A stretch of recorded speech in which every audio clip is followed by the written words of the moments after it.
to see the little numbers that'll start going? It's recording. It's recording.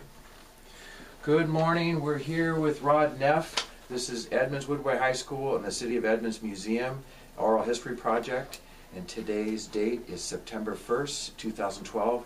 And we're really lucky to have a golden tiger, which is really cool. And the interviewers today for this interview to interview Rod Neff, who's an old Edmonds High School graduate, Jeff Bennett, History Club advisor, and Robin Mutali, member of the History Club at Edmonds Woodway High School. And Rod, thanks for coming in today. I have to ask right off the top, Edmonds High School Golden Tigers, is there a group of tigers that continue to meet? Well, yes, the class of '49 meets, I think, weekly down here at the restaurant with Claire's Pantry. I think it's Tuesday at 11 o'clock, and there's a reasonable group there. I guess they call them Edmonds Tigers. Yeah. So. Well, it's really neat to have a lot of the people who will be watching these videos include the school students. Yeah. Edmonds Woodway High School emerged in the '80s, and a lot of the young people didn't realize kind of what are some of the things that happened.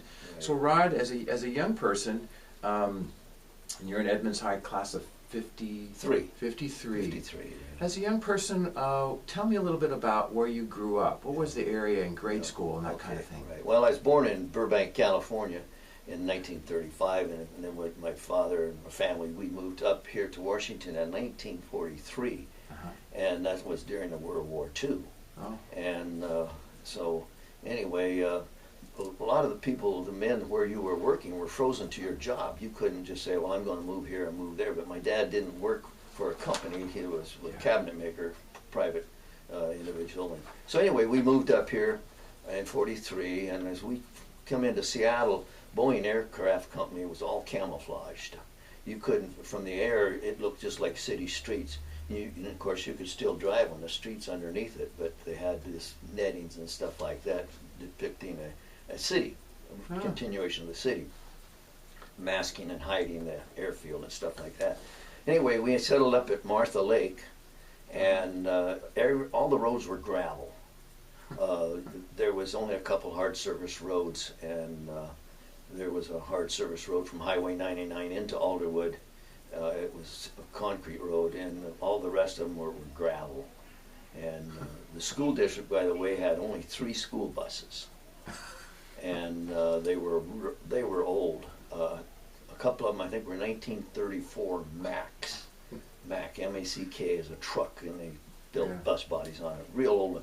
Had a bulldog out on the hood, representing that's their logo. But anyway, we moved out there onto a couple acres, and my dad was from Indiana. He had a farm boy, and he right away we bought a cow, a black Swiss cow, and then we got some pigs, and then we had chickens, and there was quite a few fruit trees on this property that we bought. And so anyway, the cow gave more milk than we could use, so that we bought a separator, a cream separator, and separated the cream and the milk, and we would feed the skim milk to the pigs. Oh. I can remember my brother Des and I, we'd have to, our chores in the morning, we'd have to get up and feed the pigs, and we did that by a kerosene lantern. So anyway, it was interesting. There was an old interurban line that, if you heard of the interurban trail. Yeah. Well, they had taken the rails out when we moved up. The rails went out in about 1939, but they left the ties, the wood ties, in there. And I remember we played a lot up on that old right-of-way. So it's now that interurban trail. So. Yeah. So in that time period, it was fairly common where you lived in that Martha Lake area, just very rural? Were there other families that did similar kinds of things, chicken coops, a dairy cow? And right, kind of lots of chicken coops, and strange as it seems, a lot of the coops never ever had chickens in them. But see, Pope and Talbot, when they logged off the country up here, they scratched their head and said, well, now what are we going to do with these thousands of acres of land full of stumps? What are we going to do? And so they said, well, let's make little farmettes out of them. Yeah. And so they got their heads together and they put water in, and the water was because you had to have a well early on, and the water line was wood, and it was wrapped with a steel rod or wire, and then they put hot tar on it, and they coupled them together, and so all the water lines was there, but that was enticing to the people that was looking for small farms and stuff like that. So anyway, they built a model farm up in Alderwood, and it was to show these people, well, what you can do. Their idea was to raise chickens and get the eggs and sell the eggs. And with the interurban being in, the husband or wife could jump on the interurban and go to town and to a job in Seattle. Then come home in the evening and tend to the chickens, and this was or produce. That was their commuter system, kind of. Never thought of it. Right, and that was a big selling point to these people who were buying these 2 and 5 acre tracts. And at the same time, Pope and Talbot encouraged, and they built a huge amount of the homes. They always built a chicken house on it, and all sizes of chicken houses. And they had usually a long chicken house would maybe have a feed room in the middle, and it might be 2 stories. Or that the feed room maybe would be on the end, depend upon the layout and stuff like that. But I remember we moved into one place that had a chicken house on it, but never had a chicken in it. I never. Oh my gosh. Yeah, and in the heritage up at Alderwood there, they've got a lot of information showing a chicken and with a huge basket, and she laid 300 and some odd eggs in a year. They called her Babe Ruth. So anyway. So Pope and Talbot, so they purposely, realizing that they had all this land, all the trees are taken out, and probably a lot of western redwood cedar, I think was the big popular tree. And because there had been skid roads down 196 into Edmonds and all over the place, but once the timber was gone, so did they then purposely, almost like real estate agents, then place these chicken coops in some of these big parcels then? Yeah. And of course, the roads were the old logging roads. That's why there's a lot of roads up there are so crooked, and again, they were gravel. And would that kind of help explain maybe some of Briar and Montlake Terrace, because they were always very crooked, and then they went the easiest way. If there was a big bank here, they'd kind of route around it or something like that, Locust, Larchway, were those some of the logging roads? Right, then? and they went, Pope and Talbot named them after trees and fruit trees and vegetation. They've Winesap and Gravenstein, those are all old road names that are up there. Now they've got street numbers, they've changed it to. But there's still a few up there, Larch and Locust and so on. So those are the company names, huh? As a young, so you had chores, and you were doing them by kerosene lamp, right? And so you had tend to the animals, feed the hogs. Did you say you had chickens as well? Yeah, chickens. Yes, and then another thing, there was a lot of trees on the front of the property, and my dad had us whitewash those things, and whitewash was a mixture of lime and water, and they give you what they call a 3-knot brush. It was a brush that you could hold in your hand, and anyway, it was we'd dip it in, and then we'd get it on the bark was real rough and irregular, and we had to work and get this whitewash in there. This was an old thing that they did, I guess, in the Midwest or something. Being he was Indiana born, and have nice fences that were always whitewashed. Yeah, almost like a Mark Twain story, right. And was that like so? That was part of like being a young person. Got to go whitewash the fence. Right. Were a lot of the lumber that was used around here, even in the 30s and 40s, was it rough cut stuff that maybe hadn't had? Well, a lot of the houses built, were rough cut. They didn't plane it, and when you said a 2x4, a 2x4 in those days was a real 2 by 4 inches. Oh. And then later years they've planed them down, and they're not quite a 2 by 4 in dimension. So. When you moved in and during the war years, do you remember some of the adult jobs that are, when I was trying to think about business in Alderwood and Edmonds, I understand the last of the timber operations in the waterfront, like 1951 or something, like kind of wrapped it up. Right. But what were some of the other forms of industry or commerce that, or adult jobs that were out there? During the war, a lot of the people in the area worked at Payne Field. My dad got a job over there at Payne Field, and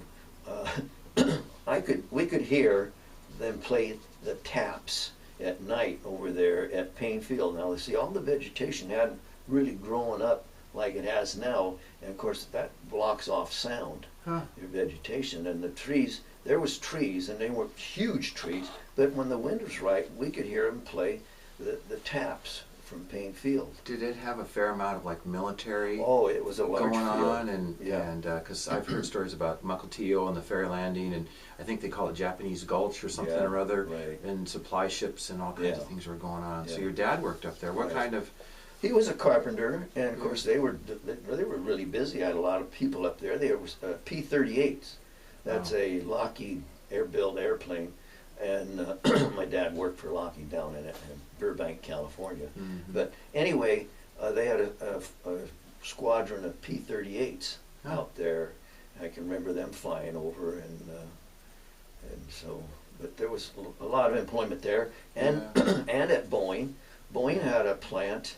A small plant up in Everett, on the corner of Rucker and Pacific. It's now some sort of other building, but it was, you know, they commandeered a lot of buildings because they were building that B-17 in Seattle, and you know, and thousands and thousands of them. So wow. As a young person, now how many kids in your family? There's 5. There was oldest was a boy, and then next was a sister, and then Des, myself, and then I have a younger brother. The 2 oldest siblings have passed on. Yeah. So your mom must have been pretty busy. Yes. I mean, watching out for all you guys. Right. Well, my mom made soap, lye soap, from fat, and this is way back when she was a girl, you know, young girl and stuff. And times were tough for them people back there in those days, you know. But I can remember making cottage cheese out of the skim milk, you know, putting it in a sack and letting the whey drain off of it. And so, and of course, we made butter. We had the cow and got the cream and made butter and made homemade ice cream. We had an old hand crank rock salt or something. Rock salt and ice, and So that's so cool. Yeah. With what did young guys do your age in grade school? So you had your chores. You probably went to school, and I mean it was a rural environment for kids. For young kids, let's say in grade school age, what were some of the things that you guys would do? Well, we would play out in the woods, and one thing we would do, we would climb up the tree. First of all, get this tree so it almost ready to fall over. And then everybody climbed except one person, and they continued to chop and cut on this tree, and then they rode the tree down, and this was the thrill. You didn't want to be on the side that was going to hit the ground first, so they, you know, well, okay, the tree's going that way, so they all got in there. So that was one of the things we did. And then there was a lot of vine maple. Vine maple grows in a clump, and they don't grow too large, but you could kind of shimmy up it, and then if you cast your body out, it would swing over, and you could drop off, and then the branch would come back up. It was like monkeys, I guess, playing around. But we did that, and we swam down in Martha Lake. Okay. It had a little resort on it, and had a float and a dock and diving board and things like that. So kind of kept us busy. For school, on school days, so there must have been, you said there were 3 buses, so they must have had a pretty big loop on those gravel roads to getting everybody. Was that pretty easy, or that took a while? Well, yeah, it took a little while, and the bus, I remember one thing about it, it had one big door on the front, and it swung open, and it was very large, and everything was steel in those days. Aluminum hadn't taken on. And so anyway, the driver would have a handle, and he could pull it, and the door would swing closed, and then it would, what we call, cam over and stay latched. But the roads were so rough and steep. There's some steep hills on it, and twisty and windy. Well, the body of the bus had to twist and flex, and this steel rod that went to the door from his handle would break, and they would braze it. They wouldn't weld it. And I can remember this brass material. There must have been 10 or 15 places where it would break. It didn't seem to part where they brazed it together, but that was. And I wondered, well, why does it keep breaking? Well, I understand now. The twisting of the body, puts tremendous stress on something like that. So anyway, that was. And the roads were all gravel, and it was just kind of, that's the way it was dusty, a little bit. Yeah. Wow. The Martha Lake Road, for example, it's got that bottom to it, a swamp creek down there. But when you started down, you could see maybe someone driving down on the other side, and if they didn't slow down, you didn't slow down either, and give them a dust cloud. If they slowed down, then we would slow down. So when we passed, there wasn't a huge dust cloud. But it was, of course, gravel was flying too. When you passing a car going about 40 or 50 miles an hour on gravel, and only about that far apart. So anyway, Gee whiz. Now, so you must have gone then. I think you said Alderwood Grade School. Right. Now, presently, that's a vacant area across the street from the Linwood Convention Center. Correct. And so 196 itself was quite a bit different than today. Right. What do you recall about old 196? Well, that was the only section that had a hard surface on it, that I'd say concrete, and it was a concrete road, and it took a jog in it, dodging that Scriber Lake. Oh, yeah. And Scriber Lake sets up in there, and when they, years after, well, I don't know, these must have been in the 60s, they tried to straighten that road out a little bit, and so it's very boggy, and we've got pictures up at the Heritage of them building that, and they put logs down and put dirt on it, and thinking that would give them a good bed. Well, the wood just kept going, and they just kept hauling, and they had the picture you almost have to laugh at. It looks like toothpicks, all stacked up in here, and they putting this gravel and dirt on it. And it's pushing it down, and pretty soon these logs started to squirt out, and ends of these logs were sticking up. And I don't know, for years you could drive by there and see these logs sticking up from squirting out, but they evidently got it solid enough, and that roadbed now it's a little bit wavy. But if you look carefully, to the north of that, there you'll see the old roadbed in there. It's part of the park now, that Wilcox Park. Yeah. Oh my. So as a young guy, you moved up during the war years. Young people sometimes hear stories about some of the precautions that the police and municipality took to. Do you remember like experiencing blackouts and stuff like that, or practices, or civil defense folks? Especially I remember that in California, because we were right close to the Lockheed aircraft plant, and that was a pretty vulnerable spot down there. Oh, yeah. And they had what they called air raid wardens. A citizen of your block would, he had a cap or a hat, and they'd sound the siren, air raid an alert or a test. They didn't tell you it's a test. It says lights out, and they would.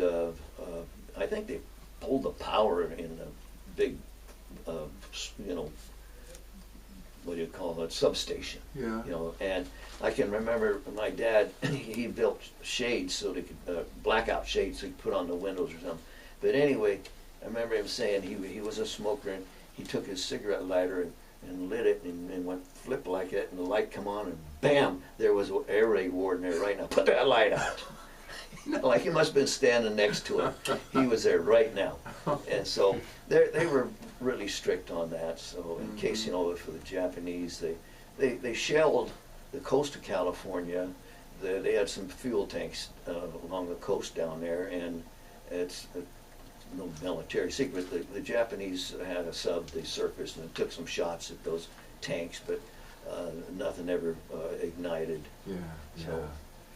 So you're at Alderwood Grade School. I mean, today, most schools, if you go to a school, grade school, there's maybe even in a fifth grade class, there might be 32 kids in there. Mm-hmm. How small was that school at that time when you were a kid? Well, there was about 30-some kids in the class, and they had two classes, usually second grade, two of the third, fourth, fifth, and on up. And they would call them A and B, 7th A, 7B. Oh. And it didn't, they didn't try to push the more intelligent one direction or the other, you know, so. Oh. Did it go through grade 8? Yes. And then you would go to the high school? Then we went to high school, right. And the only high school of all the Edmonds School District boundaries, the only high school was downtown Edmonds, the building built in 1910, the brick thing. Right. Had it been expanded when you by the time you got there? They expanded that in about 1940 or something like that. Yeah. And yeah, it was the only building, or only high school in the South County there. But so you went to high school, and as a high school kid, so it was grades 9, 10, 11, 12, downtown Edmonds. Downtown Edmonds must have been quite a bit different. So you started like in 1949. 49. Right. What were some of the things that were so different about 1949 downtown Edmonds? Well, they still had a big, I remember a big barn or deal down on 3rd Avenue, a livery stable or something like that. I remember that, but there were still steam engines running up and down the railroad. Really? Yeah. Oh. And then of course the ferry boats. You could hear the ferry boat, and they had a foghorn down on the ferry dock, and it was a siren. And of course it gets foggy in Edmonds sometimes all day long. You know, you hear this siren, you know, every 5 minutes, because the ferry would dock on that sound, the sound of that siren. And yeah, no radar. That's true. Yeah. Oh my. And so they had it was Pointer Willamette was a company that was down in Edmonds still running it, and they were still building submarine nets down there. And I know a lot of the high school kids. You mean here in Edmonds? In Edmonds, right down on the building waterfront. submarine nets? Where would they do that? Well, they were building them. Of course, they'd ship them all over the country.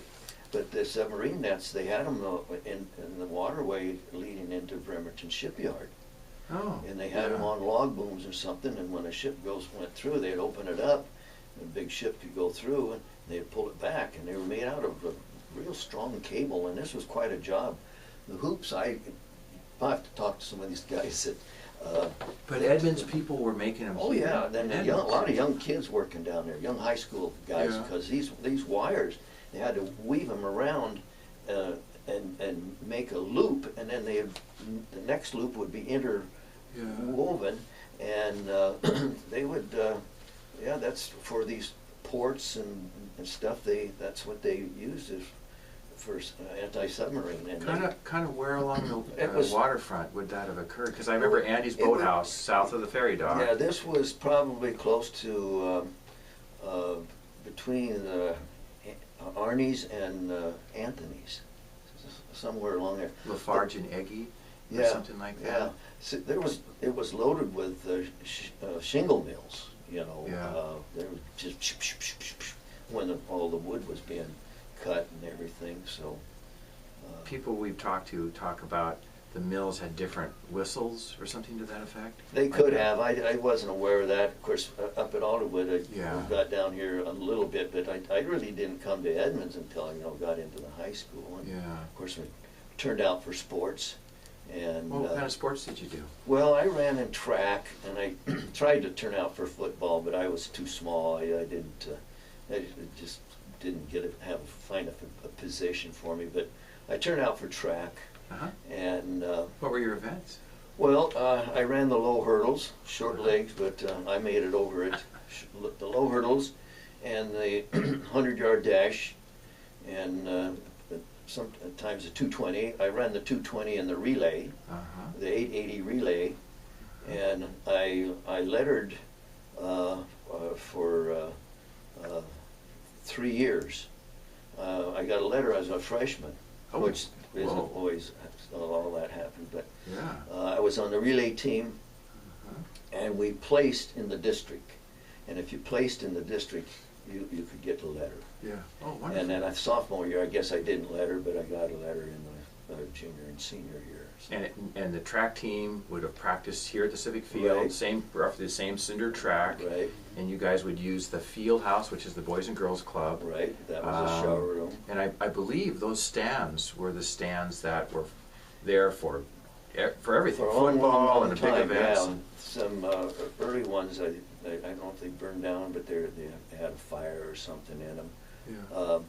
I can remember that in that field house, over Christmas vacation or something, we had gym baskets, and you put your stuff in there. Well, I had a bar of Lifebuoy soap and had it in there, and the mice got in it. And there was mouse droppings all over the place. And of course, then there's the days that they would throw guys would throw a kid out the door without any towel or something, and shut the door, and it was quite the. So were there shower facilities in there Oh, too? yeah. So that you could do your practice, whether it was Yeah. football or track, Right. and then shower up. You guys shower up before you We get out of showered, here? yeah. Every practice we showered. They had towels and things like that nowadays, or in those days. Oh, sure. Was And- Coach Rowe? Coach Rowe, Rich Rowe, and Stu Smith. Uh-huh. Stu Smith was the track coach, Yeah. and it was interesting. Good. That the field wasn't fully developed. The football field was, and it was Yeah. the only one in the area that was dirt. It was It's dirt, just sand. still, I just can't believe that. Oh man, oh boy! And all the other schools had turf fields, but anyway, the track field went derelict or something, and they were working on it, trying to get it up so we could really do a real good run around on it and stuff. Yeah. But I remember one night that I did get to play for a little bit near the end of the game and playing Mount Vernon or something like that. I think there was a guy named Joe Day. He was a coach in Mount Vernon. He's an Indian fellow. Anyway, they played dirty. When you went down, they'd jump on you and they'd like this. With the sand? Yeah, sand. And most of the guys knew when you went down, you closed your eyes. Well, I didn't. I went down and didn't close my eyes. I stagger off the field, trying to get sand out of your eyes, But yeah, the teams were Marysville, Mount Vernon, Anacortes, Burlington, Arlington, Marysville, Snohomish, and Edmonds that was in the league. In 1949, they had a very good team. They were undefeated for a long period of time. Did players have to wear like a jacket and a tie on game days, and they train sometimes maybe to go to games, or did they just go buses? Oh, the team had a bus, Yeah. and then of course the student body would pile in one or two buses, and they'd bus the student body to the opposing game, and so it was interesting in that way. And then they had a boxing team. You did? Yeah, and I turned out for that, but I never got into a match. Stu Smith was a prize fighter. He Really? Oh yeah, he took some championship on the West Coast or something. I questioned my brother Des or something on that, and he would tell you. But Stu Smith was one of the first Americans into Japan after they dropped the atomic bomb. Oh, I never. He was a frogman, and they pushed him out to the sub come up, and they went offshore with rubber things, and they said they wanted to know what was going on, Yeah. and he was among, I don't know, 8 or 10 or 12 other frogmen, and they all had passed away way before Stu Smith had passed. But he's got some. So there could have been a fair number of your teachers who, after the war, when you were a young guy, had been veterans of the war and things like that? Yeah. Oh, my. Yeah, there was a teacher named Von Warnicke. He was an English teacher, and I remember him telling me he was a parachuter in Europe, and he says, I remember parachuting out, and you hear these bullets snapping. The Germans were shooting at him, and hear him snapping as they went down. So anyway, yeah. And of course, Bill Phillips was in there, and so there's. Interesting thing is Harold Spike Silvernell was my ag teacher. And of course he ended up being the superintendent of the district. Oh yeah. And he was, we had, I think I mentioned earlier once to you that we had a FFA chapter at the high school. That's Future Farmers of America. And if you're a member of that, you need to have a project. Yeah. And you've got an animal or some sort or anything like that. But anyway, we had a tractor, and the tractor had a plow and a disc and things like that. And we'd go out and do custom plowing and disking. And the school had a tractor? Yeah, this FFA chapter owned it, and then go to places to practice. Yeah, and we had a truck, flatbed truck with a tank sprayer on it, and we'd go out and spray trees, and that's when they had DDT around. And oh, jeez! They're spraying with us. Oh my! And on this tractor, there was a great big buzzsaw blade that we could put on it, about this big around, attached to the back of the tractor. You high school guys. High school kids, yeah. Oh my God. And we were small, you know, and we could go to a person's yard. They'd say, yeah, I've got some wood to cut up. Yeah. And they had fallen as alders or something like that, big logs this big around, and 6 or 8 feet long. It's big enough that we could lift it up to this blade, and this blade had a saw attachment, had a rocking table. You could put this log on it, and then you pushed it forward, and the saw blade would cut it off. It was just fixed there. Yeah. And can you imagine? Oh my gosh! Nowadays, you know, we don't even they can't even have scissors anymore. No, let alone even a skill saw around. You know? What, did that cut the log in half, or did you like lengthwise? No, not like, lengthwise. You just cut it, and then you'd move the log down, and it took 2 of us to do it, you know, and push it in there and back, and there we go. Yeah. And then, of course, we took trips every spring. The FFA boys would jump in a truck, and it usually took 2 trucks, and the bookies feeding something up on the highway there, loan us a truck, and we'd take off, and we'd maybe go to Portland, and from Portland we'd go up the Columbia River. Bonneville Dam is when they were building all these dams, and they had models there at Bonneville of what these dams were going to look like, and so on and so forth. And so anyway, that was kind of interesting to make a big loop. It took us 3 or 4 days. It was on spring vacation. We had sleeping bags. Camp out? And that was it. We went to Canada, and up there we got locked in the restaurant. This owner up there, he thought we were going to run on him. So as soon as we all got in there, he locked the door, unbeknownst to me or us, you know, and ordered our dinner and everything, and started paying. We go to the door, it's locked. I'll be right there. As soon as everybody paid up, we got to go out. Something that was funny. So when I think about you guys, so you had FFA and your trips that you did. I never knew about the sawmill thing. And there were sports. Were there? They had plays, you know, big plays, and Mr. Phillips was a stage manager, or what else you call stage crew director. Because the current auditorium was there, because I think it was like 1939 or something. And yeah, they had a regular stage crew deal. That was a class. They could earn credits for it. Yeah. And I can remember my buddy that was in FFA with. We had the welding ability over there, and they wanted a perfume bottle made, and that they'd have a singer come out of it. And it was big. It's a 6-foot big platform and 6 foot high. And so this guy's name was Willis Williams, and they came over and wanted to know if we could make it. And yeah, we can make it. So we got pipe for standards, you know, and put a top on it with a stopper, and it had a light in it, and then put this semi-opaque pink plastic around it, and it looked like it was a half-filled perfume bottle, you know, and we put doors on it, and the stage opened up, and the people, oh, you know, saw this beautiful piece of like Hollywood prop, you know. So anyway, and the doors opened, and a girl named Julie Einerson, she came out and sang a song, and the pictures in our class annual of her doing that, and so we had projects. You could make chisels and and trailers. We built trailers. My buddy Willis, he built a horse trailer. Oh my! Tandem axle horse trailer.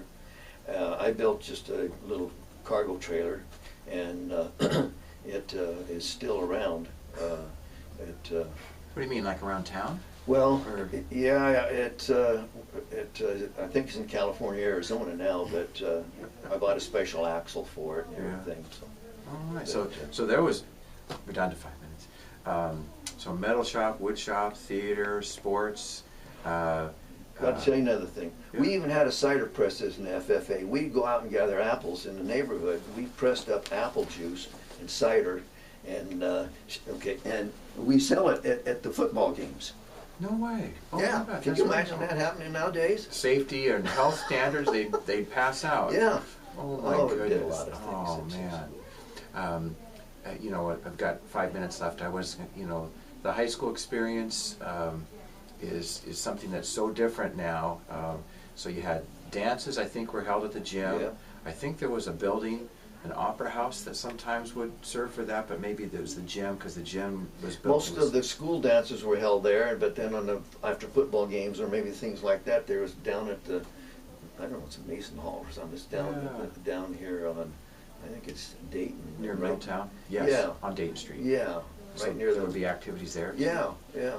Did you guys, were there soda shops that, I mean, like Benz's? Was Yeah, that open Benz's. there? That's my sister-in-law, Dez's wife's mother owned that. Ah. Benz's confectionery. And that was a real soda shop, I understand.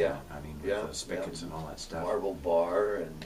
And you must have gone to the Princess Theater Princess once in a Theater, while? yeah. What was a ticket? Oh, I don't know. It was cheap. I remember the theme song of it. Sunset. I think it's Sunrise Serenade. They had a theme song? Oh yeah, that in the theater it played before the movie came on. Oh. I didn't, Yeah, I and never then knew- during intermission. Oh, Yeah. Oh, my word.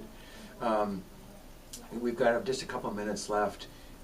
As far as you've stayed in this area your whole life. Yep. What are the reasons why? Because I'm like you. Well- What was it about staying in this area that Well, was so? I just like it. The weather's great. You know, you get a little bit of everything. You know, snow, rain, sun, Mhm. and of course we're pushing 40 days of sun right now. Yeah. Oh, that's So wonderful.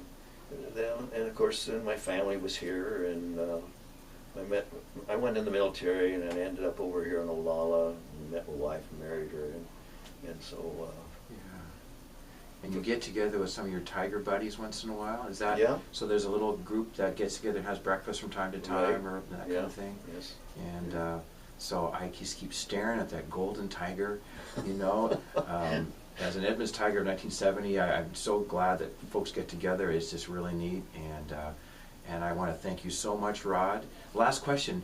You're Rod. I always ask everyone I interview, Yeah. so how did you get the name Rod? Tell me about Rod. Well, my real name is Rodney, but my Oh. nickname was Skip, and I went through school and Skip. And Mr. Hatch up at the school says, "What's your real name?" I says, "It's Skip." He says, "Nobody's real name is Skip." And so anyway. I never knew. It's yeah. actually Skip, but you It's- go by Rod. Yeah. Oh, Right. my. Right. So, Well, I want to thank you so much. This is really wonderful. We'll make a DVD copy for you. okay. And thank you so much, and thanks for being a great Edmonds Tiger. Well, thanks.